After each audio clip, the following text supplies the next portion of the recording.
이건 뭐 이제 그 사람에 따라 관점이 다르겠죠. 근데 우리나라는 아직 우리 철학을 가지고 있지 않다. 철학을 가지고 있지 않다. 저는 그렇게 보고 있고, 우리나라가 지금보다 한 단계 더 발전한다는 것은 우리의 철학을 갖는다는 것, 혹은 우리가 삶을 철학적으로 운영한다는 것이라고 그렇게 봅니다. 거칠게 얘기해서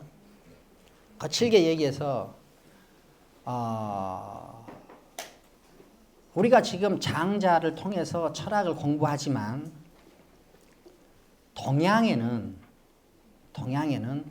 철학과 과학이 없었어요. 동양에는 철학과 과학이 없었습니다. 그러니까 지금 동양 철학 그러면은 굉장히 오래된 학문 같은 느낌이 들죠. 한 2000 몇백 년 전 사람들을 다루니까. 그런데 동양 철학이라는 것은 매우 새롭게 시작된 신흥 학문이에요. 동양에 있는 사상적 자료들을 철학적으로 보자 해서 생긴 게 동양 철학이에요. 지금 저는 좀 말을 과격하게 하고 있는 중이에요. 동양에는 철학과 과학이 없었다. 제가 가끔 말씀드렸지만 동양을 이야기할 때는 아편 전쟁부터 이야기를 해야 돼요. 아편 전쟁부터 이야기한다 그 말은 산업혁명을 거쳤느냐 안 거쳤느냐 이런 뜻이에요. 아편 전쟁 이전까지, 물론 아편 전쟁 직전 청나라 말에는 많이 헤맸지만 중국은 이 세계의 중심 역할을 했어요. 그리고 화약, 나침반, 비단, 도자기, 차 이런 걸로 문명의 주도적인 역할을 했어요. 그런데 이런 것들은 나침반, 화약, 차, 도자기, 비단 이런 것들은 과학이 아니라 이거는 기술이에요. 그러니까 인간이 발전해서 기술의 시대까지는 동양이 중심 역할을 했는데 세계가 과학적 세계로 바뀌면서, 과학적 세계로 바뀐다 하는 말은 뭐냐? 뉴턴의 시대부터 이 말이에요. 과학적 세계로 바뀌면서, 즉 과학적인 높이의 시선이 작동하기 시작하면서 이 주도권이 완전히 달라져요. 그러니까 기술의 시대까지 동양은 주도적인 역할을 했는데 과학의 시대로 넘어가면서 동양은 완전히 문명의 주도권을 서양한테 뺏깁니다. 그래서 일본이나 중국이 중심이 되어가지고 야, 어떻게 우리가 서양을 이길 수 있을까를 자세히 들여다보니까 동양에 없는 것이 서양에 있는 거예요. 동양에 없는 것이 서양에 있어가지고 그것이 뭔가 하고 자세히 들여다봤더니 그것이 철학이고 과학이에요. 그래서 일본이나 중국이 모두 다 서양으로부터 침략을 당하고 강제 개항을 당하면서, 다시 말해서 굴욕을 당하고 나서 서양을 한번 어떻게든지 이겨봐야 되겠다라고 마음을 먹고 노력을 해요. 그 마음을 먹고 노력을 해서 중국은 여기까지 발전했고 일본은 여기까지 발전했어요. 중국과 일본이 현대에 들어와서 이렇게 발전을 이룰 수 있었던 건 뭐냐? 철학적이고 과학적인 세계관을 따라잡았다는 뜻이에요. 철학적이고 과학적인 세계관에 적응했다는 뜻이에요. 그런데 한국은 한국은 아직까지 일본과 중국에 비해서 헤매고 있어요. 그 말은 다른 말로 하면은 과학적이고 철학적인 세계관을 받아들이지 못하고 있다. 과학적이고 철학적인 세계관에 적응을 하지 못하고 있다. 이 말과 매우 깊은 관련이 있어요. 그러면은 과학적인 세계관이란 것이 뭐냐? 철학적인 세계관이란 거 뭐냐?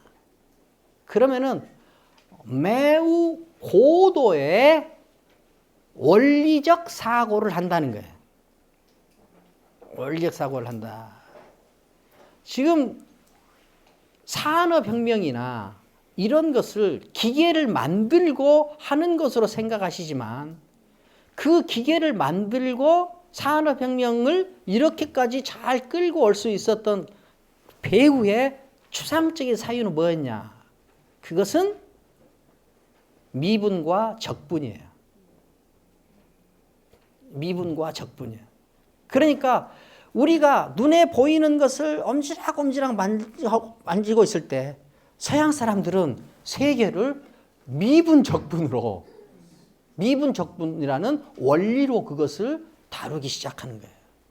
거기서부터 이제 물론 그 이전에 뉴턴도 그렇지만은 이 과학적 세계가 열리면서 이제 이게 완전히 다른 세계가 돼버린 거예요. 그 과학적 세계관의 핵심은 뭐냐? 과학적 세계 핵심은 그거는 고도의 추상적 사유예요. 고도의 원리적 사유. 원리적 사유. 예를 들어서 우리가 일상 안에서 기술적인 레벨에 있는 사람들은 다 뭐예요? 자기가 이미 가지고 있는 장치를 가지고 세계를 판단해.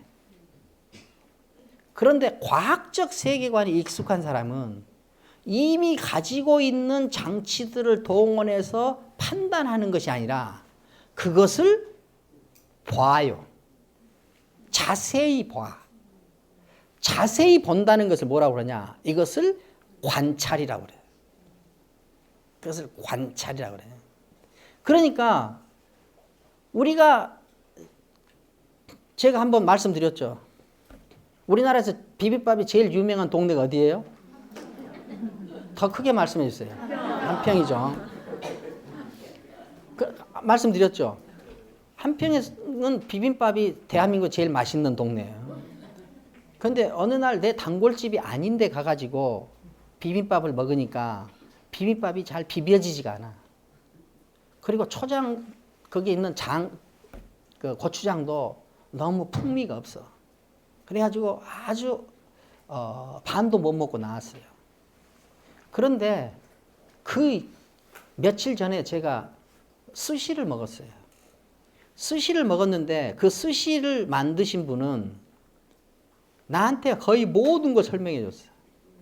스시를 만들 때 제일 적합한 쌀은 뭔가 4종류가 있다고 그러더라고요.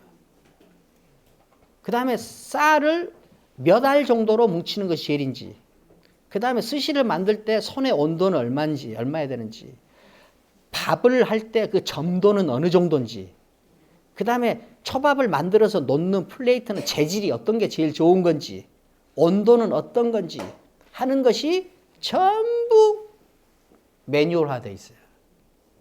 그러니까 개성이라는 것도 그 매뉴얼을 통과한 개성이야. 그런데 우리나라의 대표 한류 식품으로 비빔밥을 드는데, 그리고 또 우리는 조선시대 때부터 비빔밥을 먹어왔다고 그랬어요. 그런데 비빔밥에 어떤 매뉴얼도 없어요. 비빔밥을 만들 때 제일 좋은 쌀은 무엇인지, 비빔밥을 만들 때 밥의 점도는 어느 정도인지, 비빔밥을 비빌 때 비빔밥 할 때 올리는 나물은 따뜻한 게 좋은지 찬 게 좋은지, 비빔밥을 담을 그릇은 재질이 어느 것이 제일 적합한지에 대해서 어떤 매뉴얼도 나는 찾지 못했어요. 그러면은 우리가 비빔밥을 그 오랫동안 먹어오는데 우리는 비빔밥을 어떻게 먹었어요? 막 먹었어요. 막 먹었어. 비빔밥을 관찰하지 않았어. 비빔밥을 관찰하지 않았어. 그러니까 여러분들 보십시오. 이렇게 가끔 우리 엄마들이 나는 요리를 잘하는데 손님만 오면 잘 못한다고. 그 뭐냐? 매뉴얼화 되지 않은 거예요. 매뉴얼화 되지 않은 거예요. 그리고 뭐예요? 맛만 있으면 된다. 이것이 아직 우리가 과학화가 안 된 거예요. 그러니까 과학의 핵심은 뭐냐? 판단하지 않고 자세히 보는 거예요. 판단하지 않고 자세히 보는 거. 그런데 우리는 아직 자세히 보는 능력이 아직 배양되지 않았어요. 자세히 봐야 창의적이에요. 우리가 왜 새로운 물건이 나오지 않느냐? 창의적인 물건이 나오지 않느냐? 그거 뭐냐? 내 삶 속에서 불편함을 느끼는 능력이 없기 때문에 그래요. 왜 불편함을 느끼는 능력이 없느냐? 내 삶을 자세히 관찰하지 않기 때문에. 관찰하지 않기 때문에. 그러니까 지금 우리나라가 조금 더 발전한다 하는 말은 시급히 과학화, 철학화 해야 된다는 거예요. 과학화, 철학화하지 않으면은 어떤 일이 벌어지느냐? 모든 삶을 도덕적, 감성적으로 다뤄요. 도덕적, 감성. 우리나라 정치나 외교는 다 도덕적, 감성적 정치. 사실, 이익에 기반한 과학적 정치가 이루어지지 않고 있다. 우리 일상 삶 속에서의 정치 행위 아직 과학적 정치 행위가 이루어지지 않아요. 평생 믿었던 것, 한 번 믿었던 것을 평생 써. 그러니까 이 세상이 어떻게 달라져도 그 달라진 세상과 내 생각이 변화가 없어요. 그럼 왜? 자세히 보지 않기 때문에. 자세히 보지 않기 때문에. 지금 우리나라가 지금 이렇게 일본에 비해서 이렇게 큰 차이가 나버린 거는 뭐냐?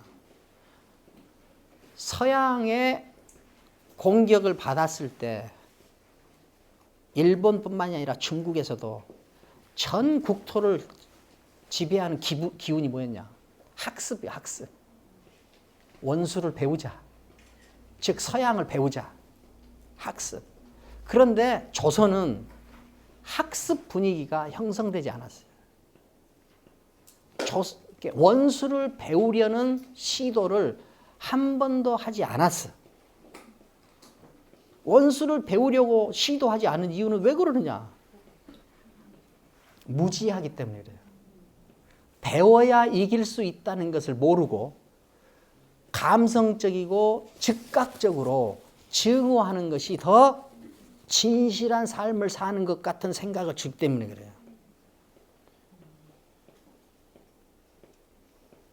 이 과학화, 철학화 이것이 앞으로 우리 운명을 결정할 것이다. 결정할 것이다. 저는 그렇게 보고 있습니다. 우리가 여기에 함께 있는 이유이기도 합니다.